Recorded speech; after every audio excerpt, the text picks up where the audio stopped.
Quick start. Alice, who we introduced in Bitcoin users and their stories, is not a technical user and only recently heard about Bitcoin from her friend Joe. While at a party, Joe is once again enthusiastically explaining Bitcoin to all around him and is offering a demonstration. Intrigued, Alice asks how she can get started with Bitcoin. Joe says that a mobile wallet is best for new users and he recommends a few of his favorite wallets. Alice downloads Blue Wallet and installs it on her phone. When Alice runs her wallet's application for the first time, she chooses the option to create a new Bitcoin wallet and takes a moment away from Joe and all other parties to write down a secret mnemonic phrase in order on a piece of paper.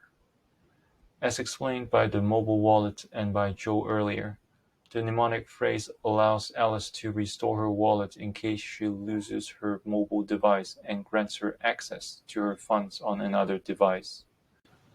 After creating her wallet and securing her mnemonic phrase, Alice can tap on her wallet to see her Bitcoin amount, transaction history, as well as two buttons that allow her to either receive or send Bitcoin, and displays her address to Bob in a QR code format. Mnemonic words. A modern Bitcoin wallet will provide a mnemonic phrase, also sometimes called a seed or seed phrase, for Alice to back up. The mnemonic phrase consists of 12 to 24 English words, selected randomly by the software, and used as the basis for the keys that are generated by the wallet.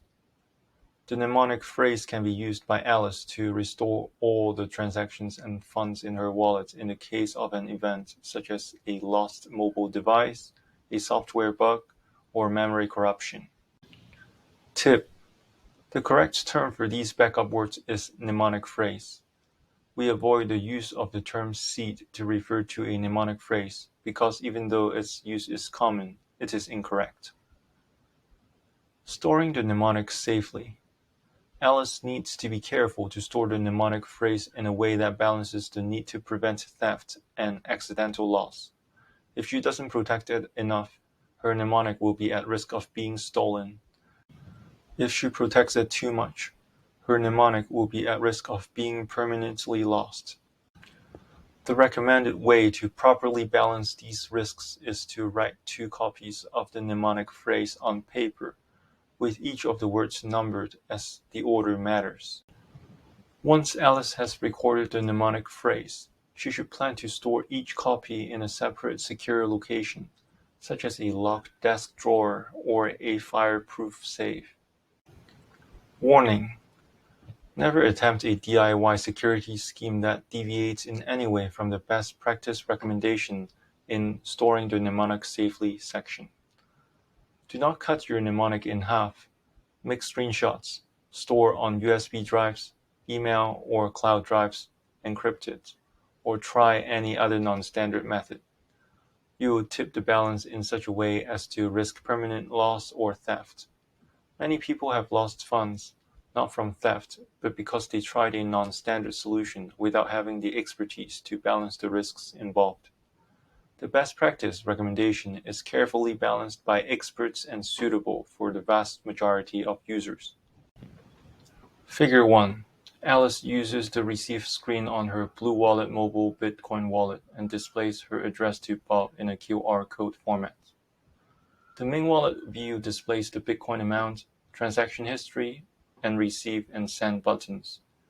In addition, many wallets feature the ability to purchase Bitcoin directly through an exchange or similar service, where you can offer fiat money in return for cryptocurrency, which is done by the Bitcoin price section, and selling to the wallet user at or above this price. The Buy Bitcoin button would allow Alice to purchase Bitcoin in this fashion. Alice is now ready to start using her new Bitcoin wallet. Her wallet's application randomly generated a private key, which will be used to derive Bitcoin addresses that directs to her wallet. At this point, her Bitcoin addresses are not known to the Bitcoin network or registered with any part of the Bitcoin system. Her Bitcoin addresses are simply random numbers that correspond to her private key that she can use to control access to the funds. The addresses are generated independently by her wallet without reference or registration with any service. In fact, in most wallets, there is no association between a Bitcoin address and any externally identifiable information, including the user's identity. Until the moment an address is referenced as the recipient of value in a transaction posted on the Bitcoin ledger, the Bitcoin address is simply part of the vast number of possible addresses that are valid in Bitcoin.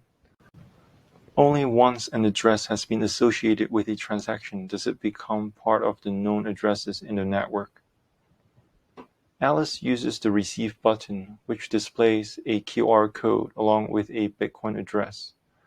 The QR code is the square with a pattern of black and white dots, serving as a form of barcode that contains the same information in a format that can be scanned by Joe's smartphone camera. Next to the wallet's QR code is the Bitcoin address it encodes, and Alice may choose to manually send her address to Joe by copying it onto her clipboard with a tab. Of note, when receiving funds to a new mobile wallet for the first time, many wallets will often re-verify that you have indeed secured your mnemonic phrase. This can range from a simple prompt to requiring the user to manually re-enter the phrase. Tip: Bitcoin addresses start with 1, 3, or BC1. Like email addresses, they can be shared with other Bitcoin users who can use them to send Bitcoin directly to your wallet. There is nothing sensitive from a security perspective about Bitcoin address. It can be posted anywhere without risking the security of the account. Unlike email addresses, you can create new addresses as often as you like, all of which will direct funds to your wallet. In fact, many modern wallets automatically create a new address for every transaction to maximize privacy. A wallet is simply a collection of addresses and the keys that unlock the funds within.